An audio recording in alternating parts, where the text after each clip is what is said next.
accounts was a very, very stimulated, fulfilled lawyer. Doing all the right things doesn't always make you happy and fulfilled. It might for a while, or maybe it will your whole life, and if it does, do it with relish. But if it doesn't, don't be afraid to try and do something else. Am I running out of time? Okay. I can talk for hours about all this because, in fact, I chose a life like this. I had to finally conclude at one point that I'm basically a misfit and a renegade, and I don't fit into these great places that everybody gravitates to, and I tried them, and it just didn't work for me. And I love pro bono work. I just love making an impact. You acquit someone in a homicide case who never would have a chance, who's innocent, who has no resources. There's no better feeling when you see what it's done to that person and their family. And even if you represent someone that looks guilty, to make the system work and make these arrogant prosecutors not abuse the law, not abuse the facts, and not take advantage of people who appear defenseless is a wonderful feeling. And I'm not saying all prosecutors are like that. We obviously have one of our finest here, but some are. Some are. Okay? And police abuse their responsibilities and their power too, and exposing them and making this system the best system in the world is a very satisfying thing to do. Finally, on trial tactics, we are taught traditions as trial lawyers. They are passed on from generation to generation. And most trial lawyers don't have either the time or the interest to put them under a microscope and say to themselves, is this going to work in this case? They simply do what they were taught to do. And I'll give you an example. In my opening statement in the Michael Jackson case, I did something that is heresy to so many criminal defense lawyers. And that is that, as we all know, there's a presumption of innocence in a case. The prosecution has the burden of proving a case beyond a reasonable doubt, and the defense doesn't have the burden of proving anything. Okay? That all sounds delightful. What does it mean in a courtroom? Well, here's what I think it means, and here's what I thought it meant in the Jackson case. First of all, I think jurors think the lawyers know what the truth is, whether we do or not. Second of all, they want to know what the truth is. And I believe when a defense attorney gets up in an opening statement and looks at the jury and says, my client is presumed innocent, they have the burden of proof, you'll have reasonable doubt at the end of this case. I think the typical jury looks at that defense attorney and says, his client's guilty, he just thinks he can stop them from proving it. That's what I believe. Walking into the Jackson trial, I fervently believe we had the truth on our side, we had the evidence on our side, and we were in the right. And I saw no reason not to flaunt that. I saw no reason not to hit the prosecutors over the head with it. And I got up in my opening statement and I said, I'm going to make promises to you. I'm going to make contracts with you. I'm going to prove this man's innocent. I never mentioned the burden of proof. I never mentioned reasonable doubt. I had a reason not to do that. And that is that I wanted to be the bearer of truth, not them. I did not want to look like someone who was playing with technicalities. Let them look like it. And I felt we got the momentum right in our opening statement. I felt we never let up. And I think that's why he was exonerated to the extent he was. You're taught cross-examination in law school. You're taught don't ask open-ended questions. Don't ask a cow question. Don't ask a why question. You're inviting an avalanche of horribles if you do that. Well, I think you need to start off by following that principle. But if you follow that principle your whole career, you will never be a great cross-examiner.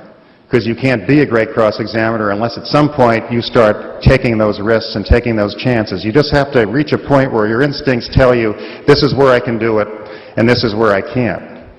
Following the Robert Blake preliminary hearing, which was televised for 3 weeks, some court TV reporters told me, they said, we haven't seen anyone ask so many open-ended questions as you. But you always seem to make it work in your direction. And it's something I had to work at for a long time because I was taught exactly what you're being taught. Now, you can't be afraid of your case, especially if you have the truth with you. Don't be afraid of your case. Don't walk on eggshells like so many defense attorneys do. Many people said I should have rested when the prosecution rested in the Michael Jackson case because our cross-examination had been so effective.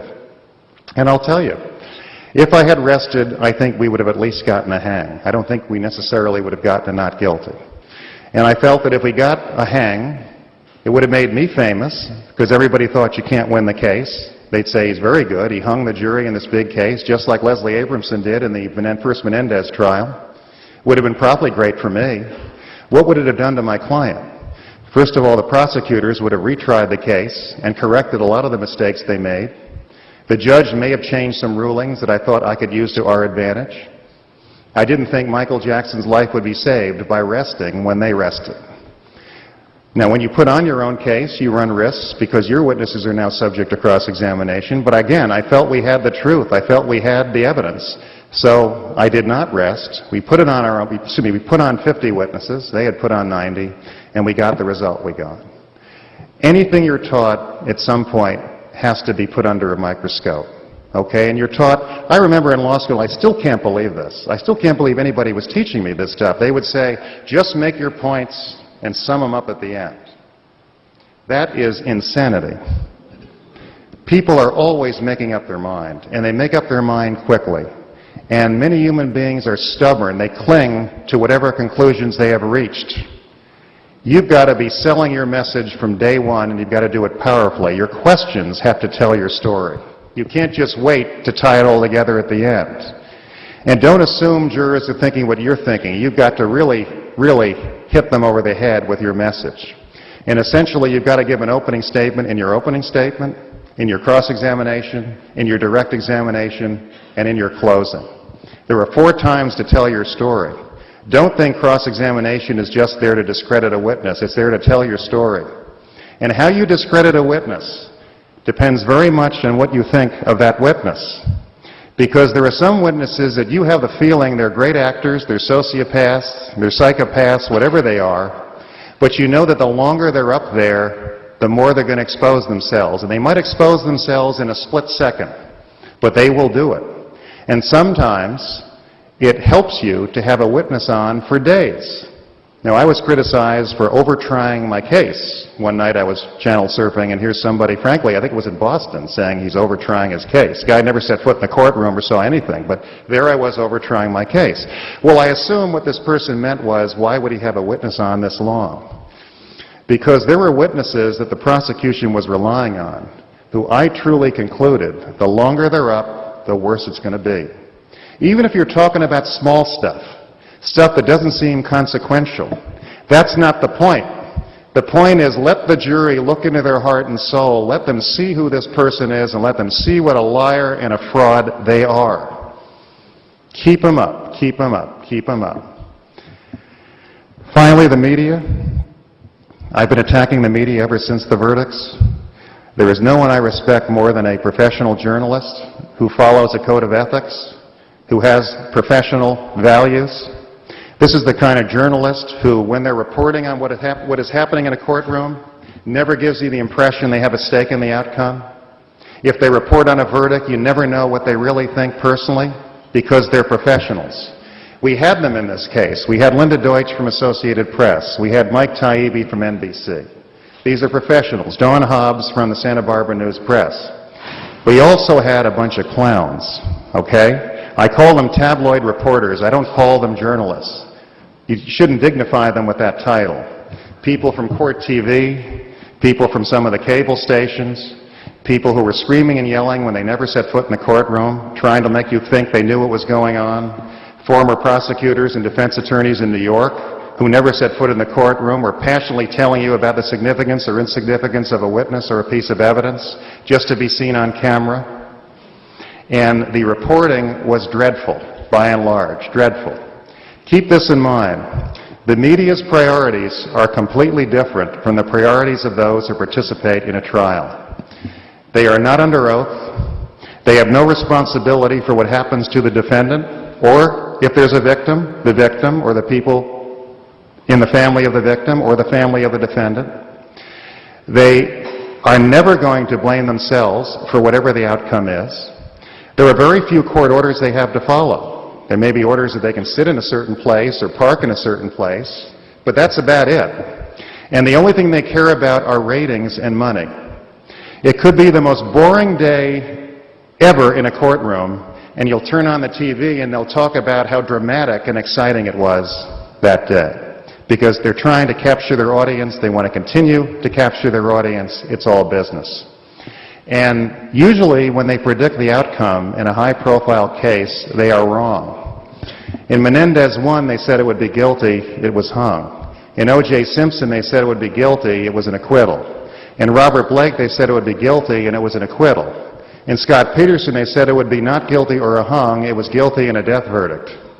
And in Michael Jackson, the overwhelming consensus in the media was it will be a conviction, and it was 14 not guilties. The cases are won in the courtroom. They're not won outside the courtroom. You have to be concerned with the media. You'd like good things said about your client, but if you spend too much time on what's happening with the media and detract from your preparation to win in front of those 12 jurors, you're probably going to end up very disappointed. The cases are won inside the courtroom. Generally speaking, American juries are very honorable, very hardworking. They take their job seriously, and in my opinion, are not affected by the media. Now, there are lawyers out there promoting themselves as jury shapers and media experts and all this, and I don't buy it. You want someone who knows how to try a case and focuses on trying that case, nothing else. Yes, if you can get someone out there that will send your message across and try and balance some bad reporting, fine.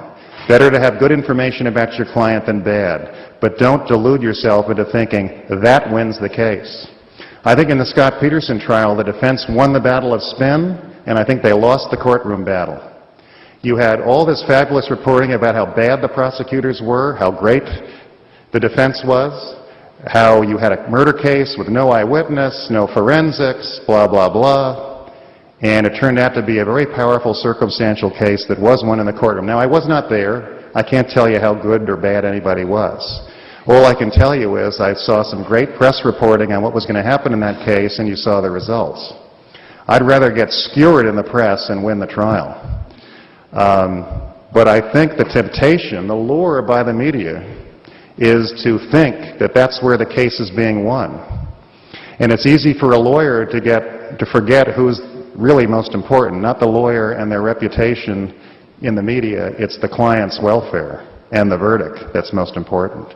I may have talked longer than I should have, but thank you very much.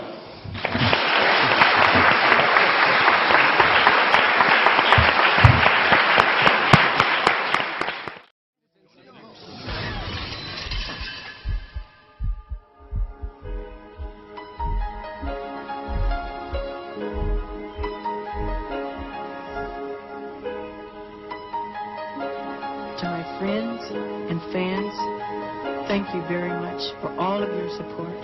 Together, we will see this through to the very end.